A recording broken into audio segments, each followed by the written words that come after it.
Hey everybody, and welcome back to another Minecraft video.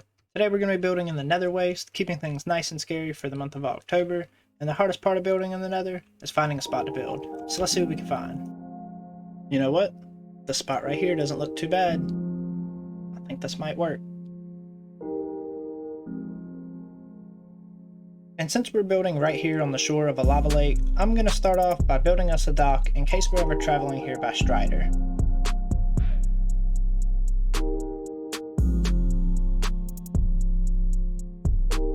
Moving from the dock up to the build site, I'm going to make a short textured path out of deep slate variants. Also giving you guys the chance to admire the great view we're going to have from this place.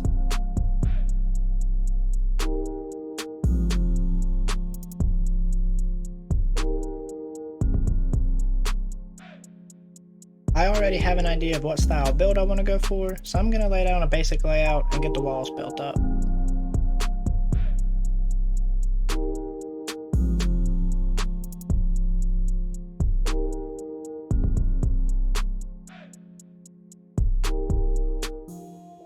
Using polished basalt to look like charred wood and stripped warp logs to contrast all the red in the area, this build should fit in perfectly.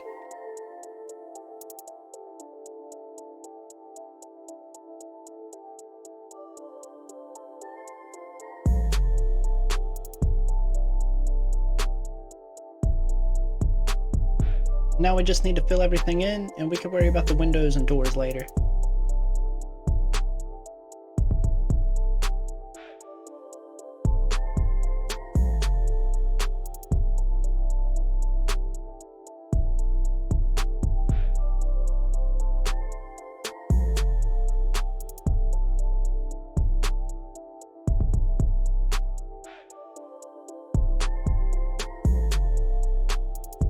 Once we've got all of our stripped wood in place, we're going to move on to making an enticing entrance for this spooky house.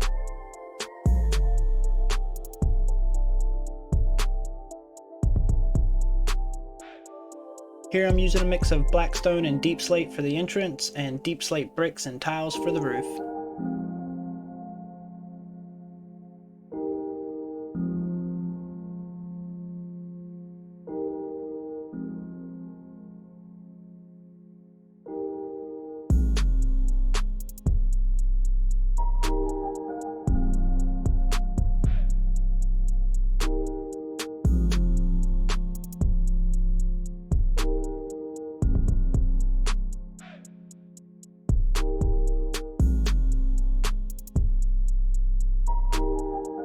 Now this entrance is good, but it needs to feel unique. After messing around with some redstone lamps, I think I got the vibe I was looking for.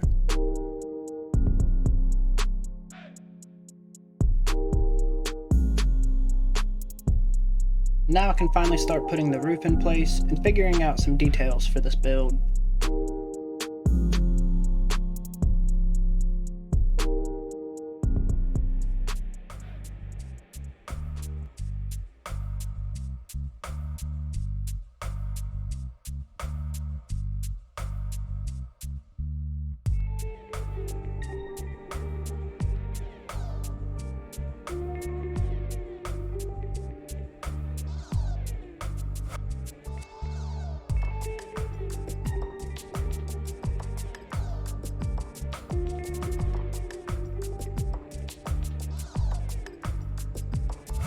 Moving back down off of the roof, I'm going to get a little doorway in place.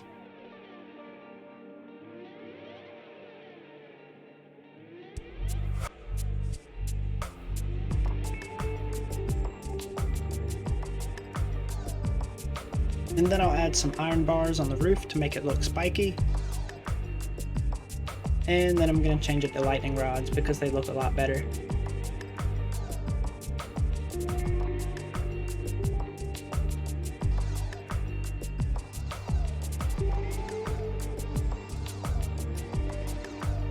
After realizing the front and the back of the build didn't match, I decided to move this wall one block out, that way I can get my roof to fit on there properly.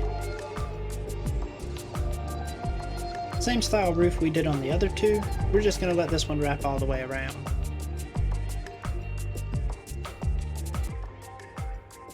Now before we continue, Bedrock players, I'm sorry, I'm about to abuse a feature that you can only use with shaders. And the shader pack that I'm using gives animated blocks an extremely bright glow, and I want to incorporate that into the build.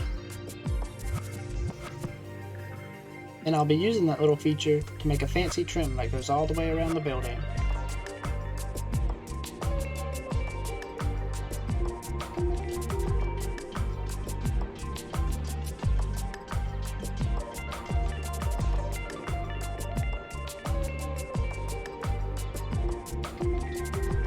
Now we can finish up the house by adding the windows and moving on to decorating the nether.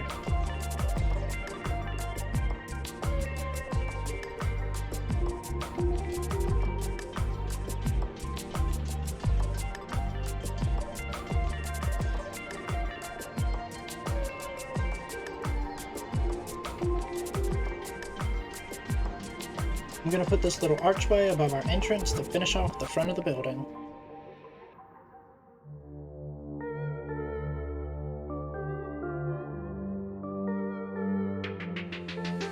Now all that's left to do is add the rest of the windows, and we can call the building itself complete.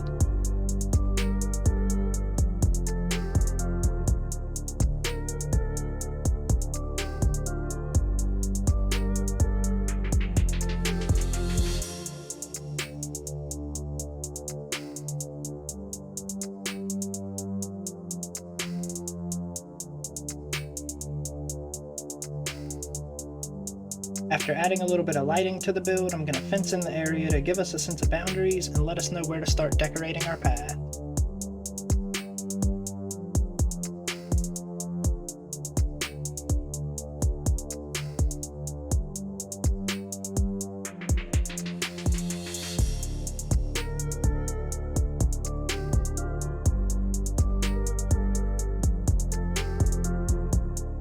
I'm going to start off by putting little pockets of mushrooms here and there just scattered around the build area a little bit.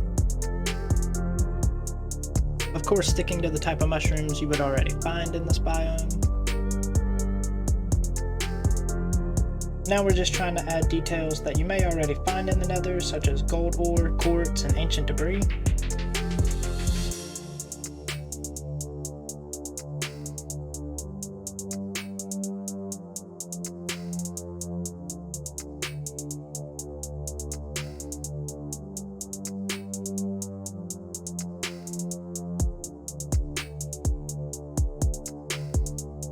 If you've been around my channel for a little bit, then you've already seen this trick, but using a buried armor stand, a gold helmet, and a cauldron, we can make a little wheelbarrow to push around full of gold.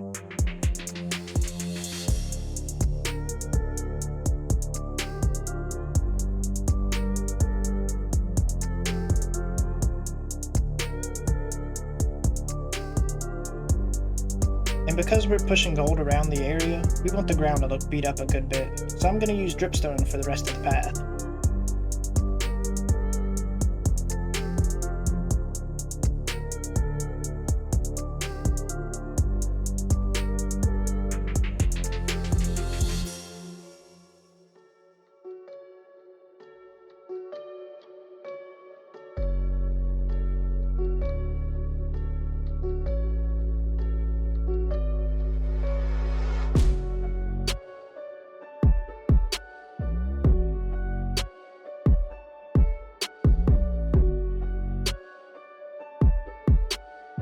And I feel like the background needs a little decoration, so I'm going to bring one of the fossils from the Soul Sand Valley over here and customize it a little bit.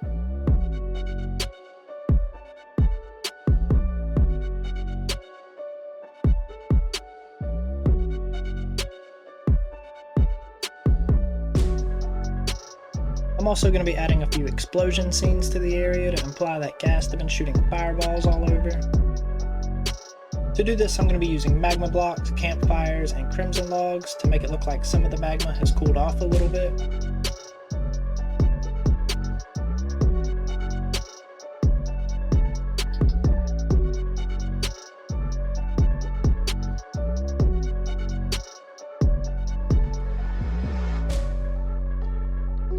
There's not really enough plant life in the nether, so I'm going to add a few dead coral fans to bring a little texture to the area, along with a few potted plants and twisting vines, and then finally some hanging roots and cobwebs to wrap it up.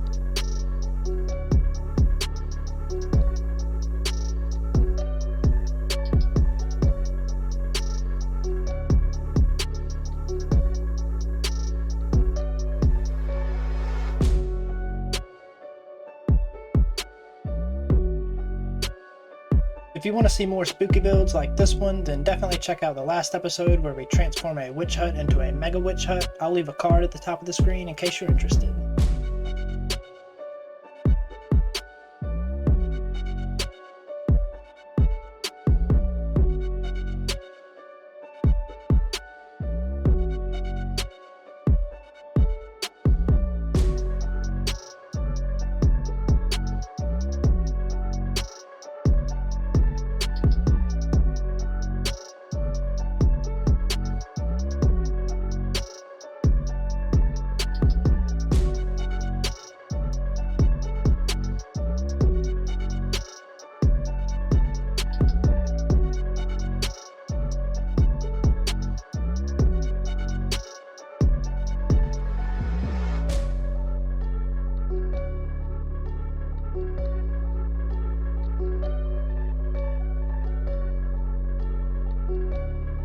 Well, thanks for watching, everybody. Don't forget to like and subscribe, and until next time, have a good night.